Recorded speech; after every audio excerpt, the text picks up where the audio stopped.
Le rôle de l'ostéopathie dans le traitement de l'endométriose, il faut d'abord que je vous parle de l'importance du périnée. Le périnée, il est lié aux fonctions de la reproduction et il constitue le fondement du bassin.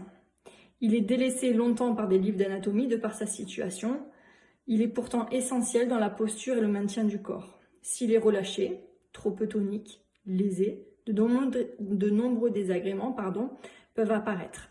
Les femmes, de par leur anatomie, la grossesse et l'accouchement, les expositions hormonales sont plus à risque de connaître ces désagréments, mais les hommes peuvent rencontrer aussi certains problèmes liés à des lésions de ces muscles.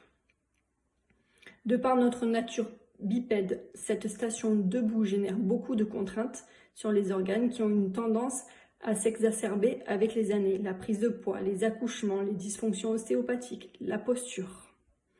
C'est bien pour cela que le terme de plancher pelvien est très usité. Cela se réfère évidemment à la solidité et au maintien que celui-ci doit avoir pour soutenir les viscères et aussi assurer les fonctions de continence urinaire et fécale.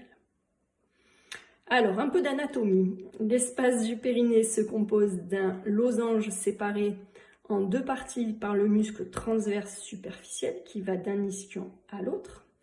En avant, on va retrouver le périnée antérieur ou superficiel, très peu mobile, qui a un rôle dans l'aspect extérieur du périnée et un rôle dans la sexualité, car il est très innervé.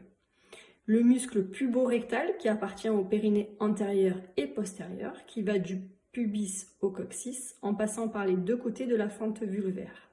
C'est le muscle de la retenue, qui permet la continence. Lorsque ces sphincters sont débordés, sa contraction permet de gagner un peu de temps avant de se rendre aux toilettes.